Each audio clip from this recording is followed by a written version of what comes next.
मुफ्ती सिराज हकीम साहब के official channel को सब्सक्राइब करें। बीबी आयशा, चूंकि आप सल्लल्लाहु अलैहि वसल्लम के आखिरी दिन बीबी आयशा के घर में थे, आप सल्लल्लाहु अलैहि वसल्लम ने फरमाया कल किसकी बारी है, कल किसकी बारी है, परसों किसकी बारी है। सहाबा समझ गए, उम्महातुल मोमिनीन समझ गई कि आप सल्लल्लाहु अलैहि वसल्लम बीमारी के दिन बीबी आयशा रजी अल्लाह तआला अन्हा के घर गुजारना चाहते हैं। और आप सल्लल्लाहु अलैहि वसल्लम को पता भी था कि कल फलान की बारी है, फलान की बारी है, फलान की बारी है। देखें, बीमारी के लम्हात भी हैं, लेकिन आप सल्लल्लाहु अलैहि वसल्लम के इंसाफ को देख लो, बीवियों के बीच में इंसाफ देख लें। बीमारी के लम्हात हैं, लेकिन फिर भी अल्लाह के नबी पूछ रहे हैं कि कल किसकी बारी है, कल किसकी बारी है, परसों किसकी बारी है। आप सल्लल्लाहु अलैहि वसल्लम की बाकी बीवियां समझ गई कि आप सल्लल्लाहु अलैहि वसल्लम बीमारी के दिन अम्मी आयशा के घर गुजारना चाहते हैं। तमाम बीवियों ने इजाजत दी, अल्लाह के नबी हमारी बारी साकित है, आप इन दिनों को बीबी आयशा के घर में गुजारें। तभी तो बीबी आयशा रजी अल्लाह तआला अन्हा बतौर फखर के कहती थी कि मुझे अल्लाह ने चंद ऐसी खुसूसियात दी, दुनिया क्या, दुनिया को तो वैसे नहीं मिली, बाकी अल्लाह की नबी की अज़वाज मुत्तहरात को भी वो फजीलत नहीं मिली। मैंने ये बयान किया आपके साथ, अल्लाह की नबी का विसाल हुआ मेरी बारी में, मेरे घर में।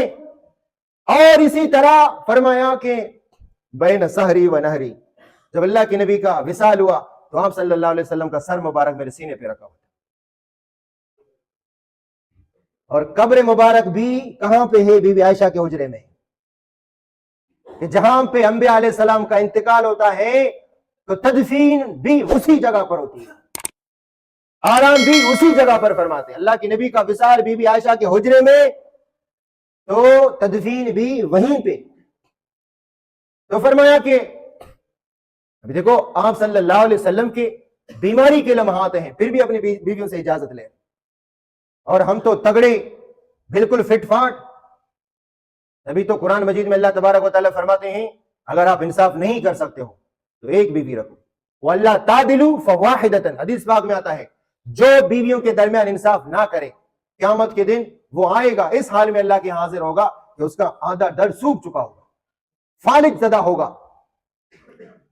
ऐसे लोगों को मैंने दुनिया में देखा, फालिज का अटैक हुआ है, यकीन जाने। ऐसे बहुत सारे लोग जो बीवियों के दरमियान इंसाफ नहीं करते, तो ये तो एक कुदरती बीमारी है, लेकिन इसके लिए तैयार होना पड़ेगा। जो बीवियों के दरमियान इंसाफ ना करे, छोड़ दो उसको, वो अपनी जिंदगी कहीं और जाकर बना ले। तो फरमाया कि ये भी मेरे लिए एजाज की बात है कि आप सल्लल्लाहु अलैहि वसल्लम का विसाल मेरे घर में, आप सल्लल्लाहु अलैहि वसल्लम का विसाल हुआ बैन सहरी व नहरी।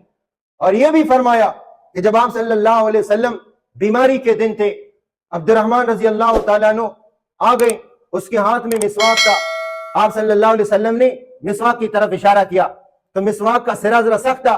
बीबी आयशा रजी अल्लाह तआला अन्हा को आप सल्लल्लाहु अलैहि वसल्लम ने इरशाद फरमाया इसको जरा नरम कर दो। बीबी आयशा ने इसको नरम किया तो अल्लाह के नबी, बीबी आयशा रजी अल्लाह तआला अन्हा फरमाती हैं, उसके नरम करने के बाद वो मिसवाक मैंने अल्लाह के नबी को दे दी। तो आखिरी जो आप सल्लल्लाहु अलैहि वसल्लम के मुंह में अल्लाह ने मेरा लुआब डाल दिया, मेरे और अल्लाह के नबी का लुआब अल्लाह ने मिला दिया आखिरी लम्हात में। ये भी फजीलत मुझे हासिल हुई। तो आप सल्लल्लाहु अलैहि वसल्लम ने इरशाद फरमाया, बीवी आयशा रजी अल्लाह तआला अन्हा के घर में अल्लाह के नबी ने सबसे इजाजत दी, बल्कि सबने इजाजत दी। अल्लाह के नबी जब तक आप बीमार हैं बीवी आयशा के घर आप तशरीफ ले जाए, हमें हमारी तरफ से इजाजत है।